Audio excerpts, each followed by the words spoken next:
we have to talk about the Heritage Foundation. Yeah, if you guys have not been paying attention to what happened on socials yesterday, things are bad. Okay. I hate to be the bearer of bad news on this Halloween.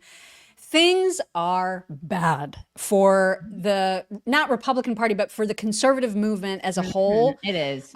We had a little preview of that, and we sort of addressed it on the day after the TPUSA event at Ole Miss, because overall, JD was awesome. The event was awesome. Like overall, things were good, right? Yeah. But when you start to really study some of the questions that were asked, some of the pandering, I hate to use that word when it relates to JD, but I have to, some of the pandering that he did to the worst people on the right, and I'm talking specifically about the Groypers, it's problematic and it's getting worse. And the proof is in the pudding. Heritage Foundation, which has been like a staple of conservative politics for decades, they released a statement in defense of Tucker Carlson yesterday, which was unbelievable.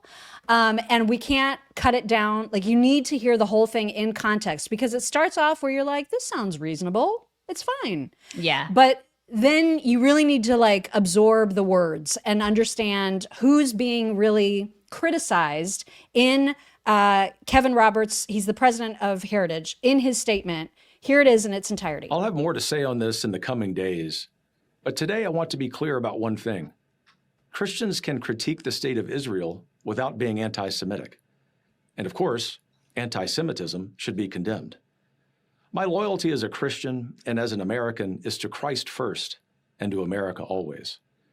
When it serves the interests of the United States to cooperate with Israel and other allies, we should do so with partnerships on security, intelligence, and technology.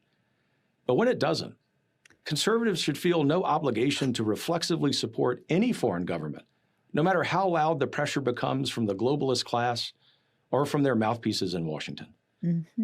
The Heritage Foundation didn't become the intellectual backbone of the conservative movement by canceling our own people or policing the consciences of Christians.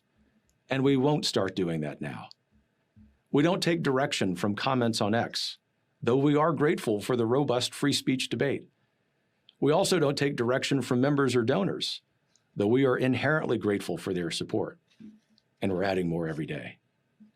This is the robust debate we invite with our colleagues, our movement friends, our members, and the American public.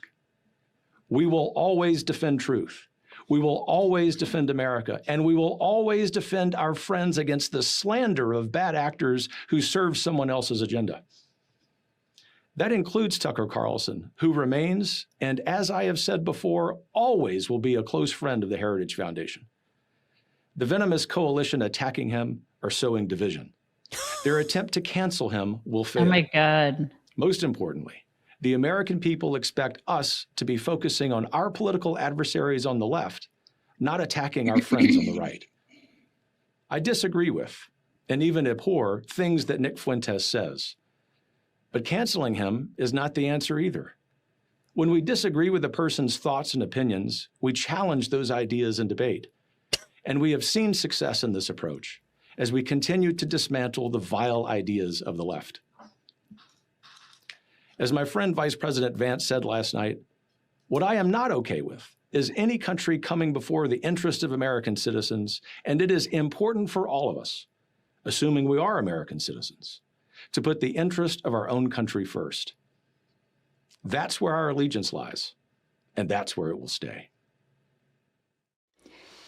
So you don't become, or you don't remain, the intellectual backbone of a movement by protecting personalities first, which is what I see here. Like, I think we're honestly, I mean, not to sound dramatic like a liberal, but I think we're watching the demise of Western civilization happening before our very eyes. Like, I feel like we are on and the worst part about it is that it's a suicide. Right.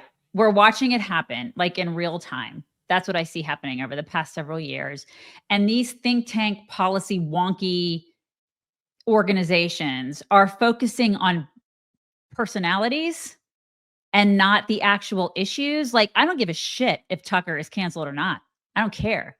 What they should be doing is calling out a Nazi white supremacist Holocaust denier, getting platformed and getting traction within the movement, That should not be happening. That shouldn't be happening. And they need to call that out, and they need to call it out quick, because if their focus is public policy and influencing and shaping that public policy, they should be talking about that. They should be focusing on that and not people. They should just be focusing on the policy, not preserving personalities within the movement. This is my concern. Like, I'm concerned about that.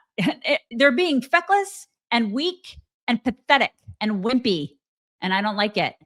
Well, I don't agree with the cancel. I don't think anybody reasonable. I don't think anybody reasonable is calling for Tucker to be canceled. No. He can have his whole platform and he can have whoever he wants on it. That's my But point. we are allowed to criticize that. Right. And the fact that the Heritage Foundation as an organization is even saying Fuentes' name out loud Is concerning. is insane to me. Right. That was so freaking insane. And the should fact be. that he was saying that we are the problem, that the people criticizing Tucker are the problem. Right. While he's like, yeah, I don't agree with I abhor what Nick Fuentes says.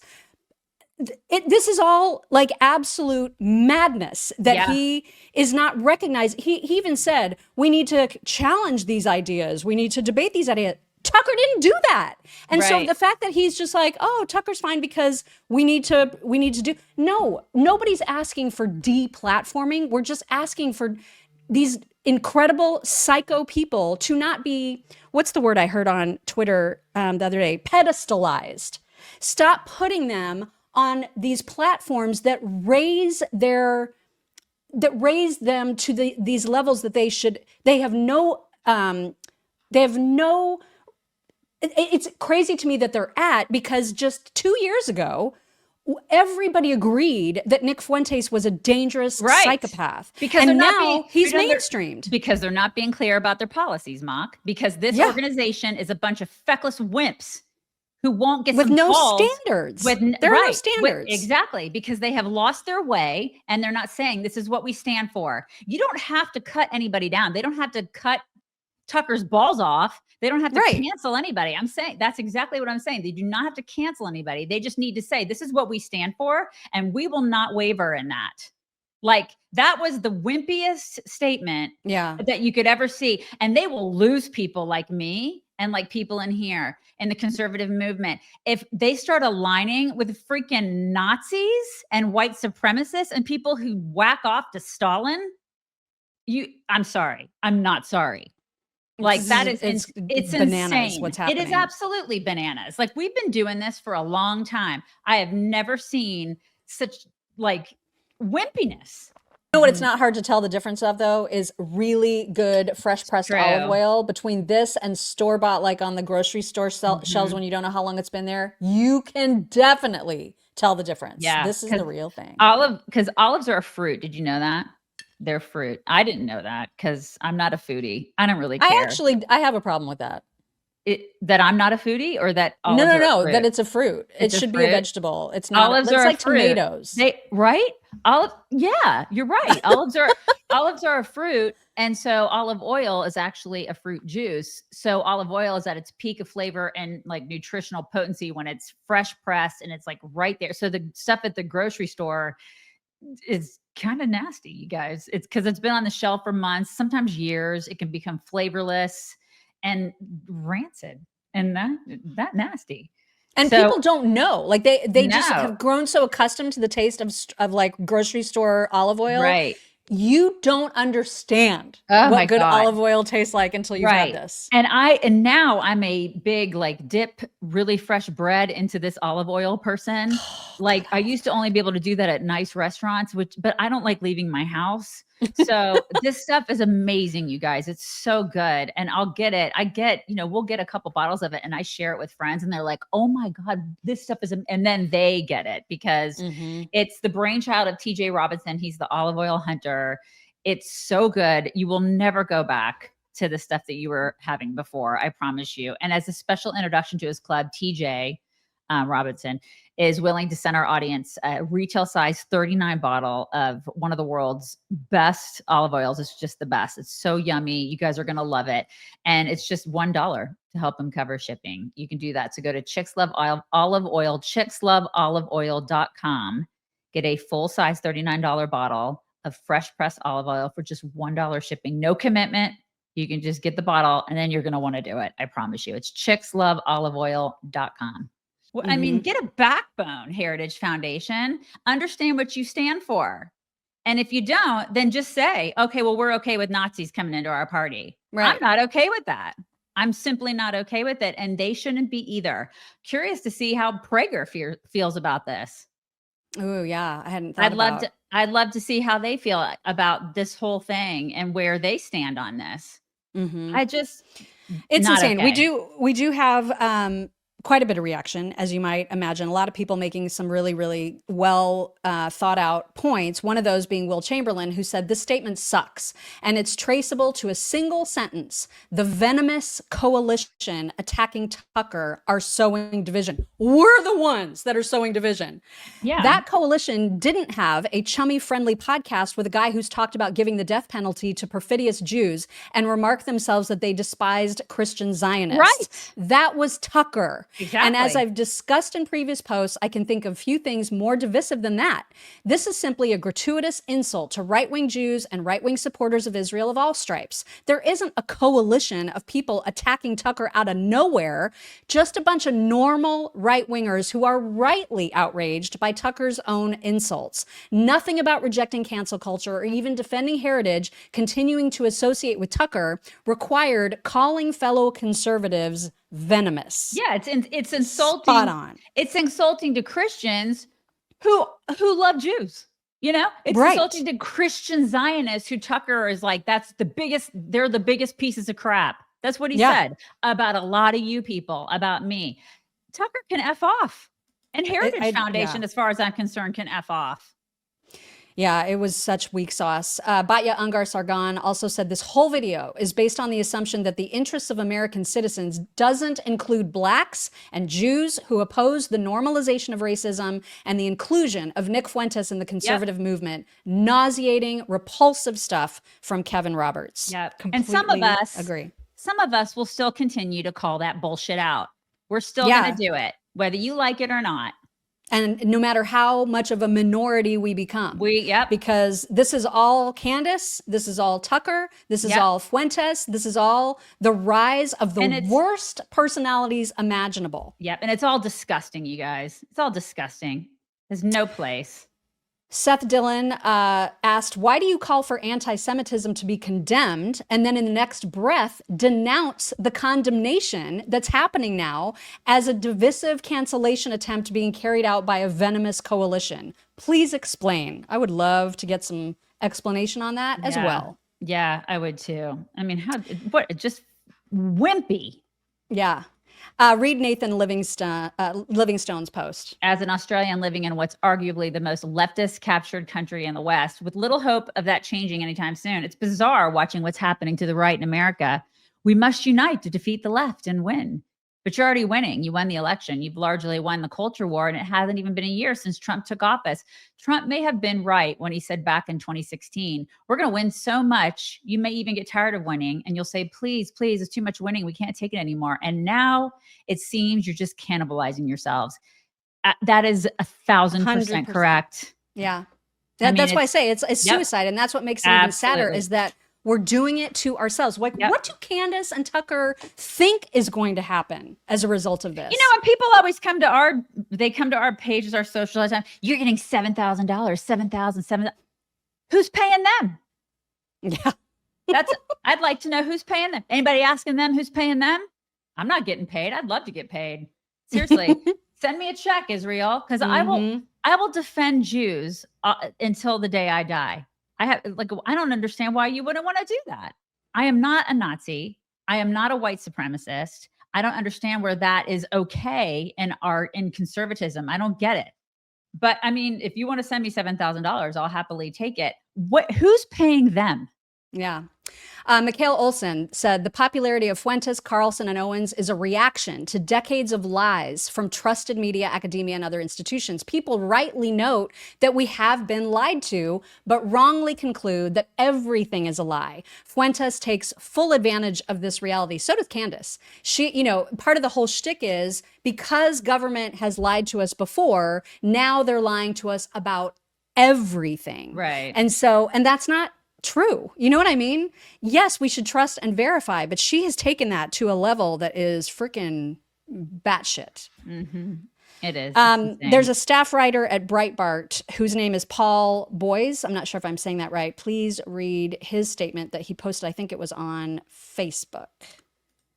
I normally avoid commenting on these matters as I prefer to celebrate movies, music, and the finer joys in life. But recent events have forced my hand, and this must be stated unequivocally and without hesitation. I neither stand with Tucker Carlson, nor Nick Fuentes, nor Andrew Tate, nor anyone who celebrates their positions. Since Heritage President Kevin Roberts and cultural commentator Matt Walsh have taken upon themselves to defend Holocaust denial, Hitler apologetics, white nationalism, anti-Semitism, unabashed racism as reasonable ideas worthy of respectful dialogue, then I'm afraid that I have no choice but to make this statement. I genuinely hope Republicans and Americans in general can see these men for the grifters they are, wolves in sheep's clothing, exploiting our national pain for wealth and influence.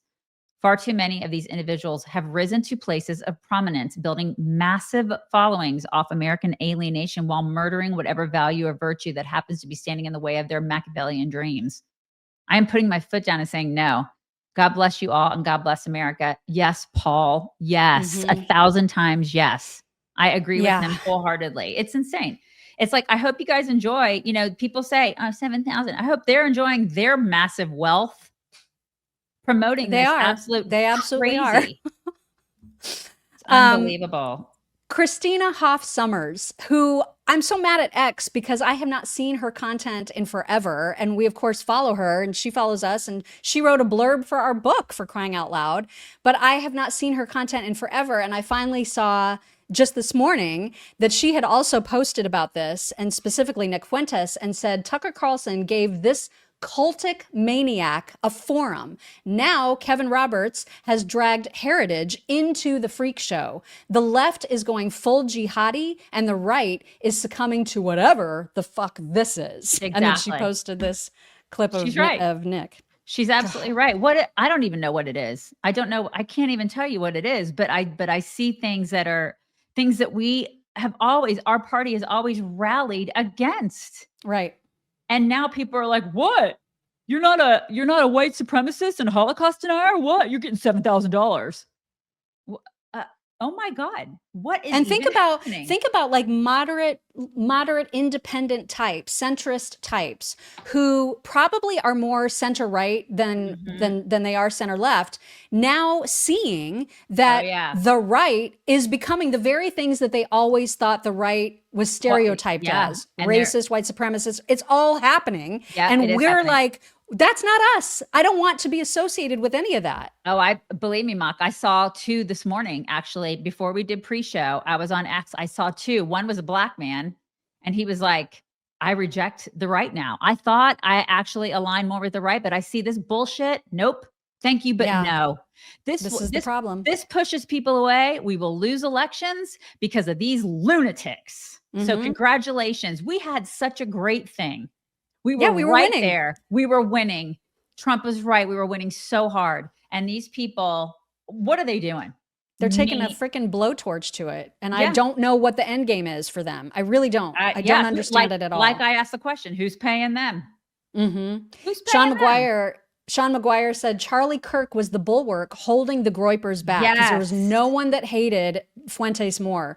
Nobody benefited more from his assassination than them. And the biggest loser is America. He's 100% right. I hate this. And the worst part is that Nick Fuentes himself responded kindly with gratitude to Kevin Roberts. That's how you know how bad this is that Nick Fuentes responded to the video saying, I don't know what exactly you abhor about my views, but we can all agree that free speech, Christ, and America first should be the pillars of our movement. Thank you for your courage in standing up for open discourse and defending Tucker against the Israel first woke right. Now we're being called the woke right, which is 100% the opposite. 100% the opposite. They're hijacking the movement, you guys. That's what they're doing. It's crazy. And Tucker's played a role in it. Candace has played a role in it. And now Heritage is falling into it. It's insane. Absolutely insane. And we talked about, again, this relates back to the fact that Charlie hated this guy, hated him, never wanted to, he never was even allowed at TPUSA events. That's how much Charlie hated him. Yeah. And yet, if you watched the TPUSA event at Ole Miss, you could see that some of the people asking the questions were total Groyper plants. Yeah. And Nick even talked about that, saying, look at the questions at JD Vance's TPUSA event. Is Trump controlled by Israel? Why are you fighting Thomas Massey? How is it America first to support Israel? Why did you marry a Hindu? My God. Explain your connections to Palantir. The Groypers have taken over. We run this. Thanks, Heritage. Thanks for helping to pedestalize that asshole. Yeah. And My thanks, God. Tucker. And thanks, Tucker. It's gross. So I know. disgusted This by is, all of I it. know he does, Sharon. He does have the nerve to talk about Christ, doesn't he? And his last name is Fuentes. The dude, I know. the dude, I don't really the know dude's his background at all. He's 25% Mexican. Who's going to tell him? Who's going to tell him? I would love to know about his parents. Oh, You know? he doesn't talk about him. Believe me, I've gone down that rabbit hole. He will not talk about Really? his family. He will not talk about them. He wants that to remain private. Yeah. Huh. I Interesting. mean, his last name is Fuentes, you guys. Hello. And the guy's a white Groyper. supremacist. People keep asking about a Groyper. A Groyper is what Nick Fuentes' fans collectively call themselves, and you'll see their little mascot is that cartoon frog. So we get asked every day, "What's a Groyper?" And we'll answer it every day because we want people to know about these lunatics. So anyway. Sorry to bring you all that bad news, but it is bad and we need to be aware of it and we need to call it out. That's the thing. It's like we're not platforming Nick by talking about him. No. We're saying he's psycho. He is insane. And if somebody decides to give them their platform, they should push back and not be like, hey, let's go to dinner like Tucker. No, we have to talk about it, you guys, because this is what's happening in the conservative sphere. And we have to talk about it because this is a problem. It's a huge problem. Yeah.